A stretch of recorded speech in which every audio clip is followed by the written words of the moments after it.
Contrary to the rumors that you've heard, I was not born in a manger.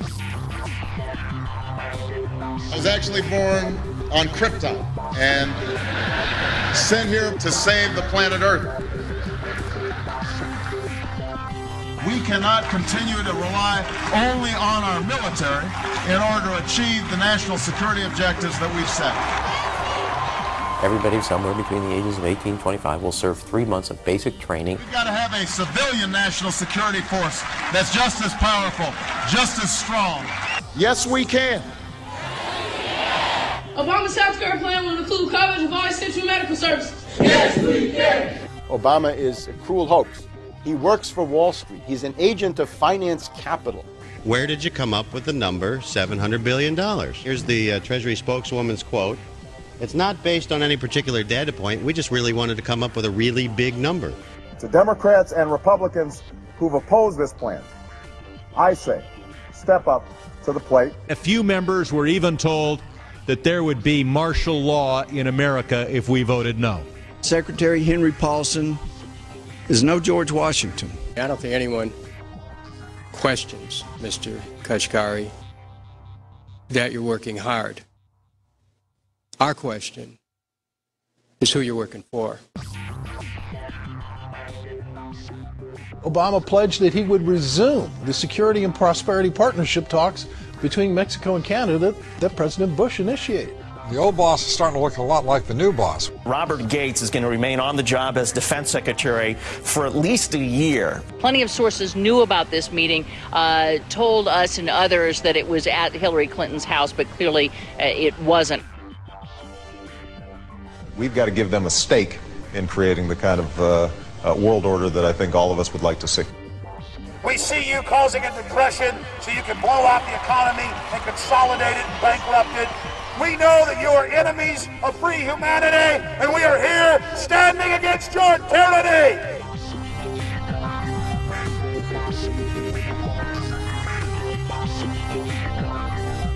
The Obama deception. The truth strikes back.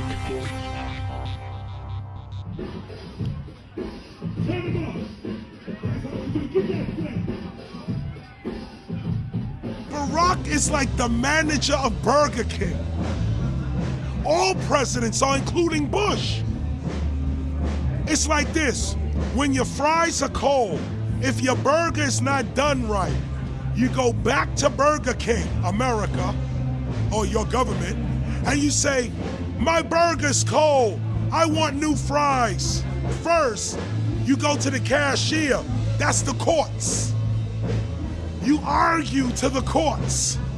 The courts, if you can't get no justice with the cashier, you say, let me see the manager. I want to go to the Supreme Court. I want to see the president. The manager comes out. Hi, what can I do for you?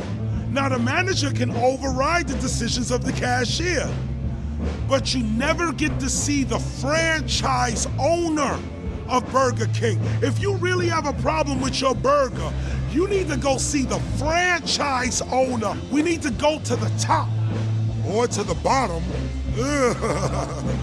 We need to go to where the real architecture of government is.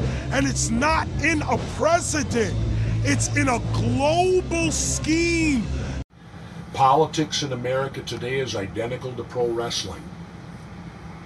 And what I mean by that is, in front of the cameras and the public, we all hate each other.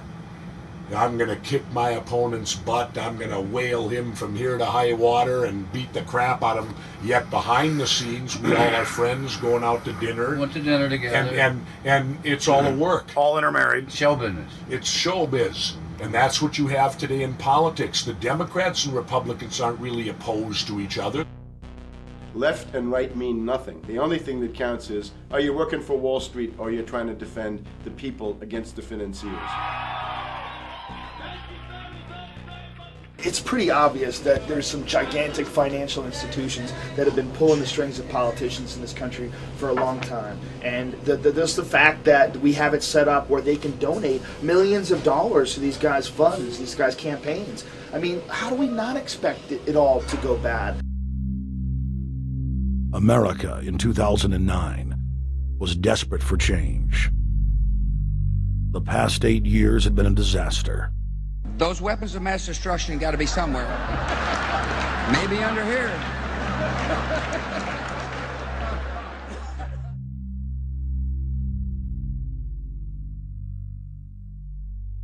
George W. Bush, who had claimed to be a conservative, had tripled the size of the federal government, shredded the Constitution, and destroyed the image of the United States worldwide. Nope, no weapons over there.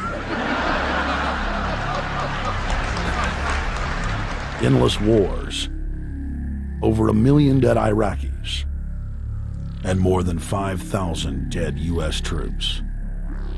The Patriot Act, warrantless domestic wiretapping and spying, the end of Posse Comitatus, the rise of the treasonous North American Union, a deepening recession sliding towards total economic collapse. These factors and other abuses had the American people in a state of panic for their future and the very existence of the United States. The elite were in trouble. The people were beginning to see through their facade, past their front man, and to the ruling elite behind the throne. For the first time in U.S. history, both parties were universally hated. Congress had a 9% approval rating. The globalist agenda had stalled. And then, onto the scene came a man who promised change. Change we could all believe in. Barack H. Obama promised to end the war and bring our troops home fast. He pledged to uphold the Constitution and to stop the federal government from spying on the American people. Candidate Obama told American workers that he was going to get them out of NAFTA and GATT, and he's already breaking those promises. In this film, we will prove that Obama says one thing and does another, and that he works for the very same elite interests that Bush served, the very interest engineering the financial collapse and formation of a dictatorial world government. This film is not about left or right. It is nonpartisan. Our past documentary films are among some of the most damning indictments of George W. Bush and his administration that have ever been made. If humanity has any hope of effecting real change for the better, it will not come from the Madison Avenue false reality makers who have cast Barack Obama as the savior of the world. To alter our course from tyranny to liberty, to defeat the corrupt elite, we must get past the puppets and confront the real power structure of the planet. Now we can see a new world coming into view. A world in which there is the very real prospect of a new world order. Webster Griffin Tarpley is an accomplished geopolitical analyst and historian. Among his scholarly works are the unauthorized biographies of George Herbert Walker Bush and Barack Hussein Obama. Since Bush the elder made his speech at the United Nations back in September of 1990 talking about the New World Order, I think I've become confused about what's actually going on in the world. The New World Order is a more palatable name for the Anglo-American world empire. It's the planetary domination of London, New York, Washington over the rest of the world. It's hard to get people to join that or think they have a part in it if you call it the Anglo-American world empire. If you call it the New World Order, then people in India or someplace like that or the European Union might think, well, there's something in that for us too. But that's not what it is. It's the Anglo-American New World Order. It's really the old world order. It's the British Empire morphing into the American Empire. The U.S.-British world empire is what you're going to get. Combines of powerful men have always battled with each other over the levers of power. Gerald Celente is recognized as one of the world's foremost trends forecasters and is the founder of the Trends Research Institute.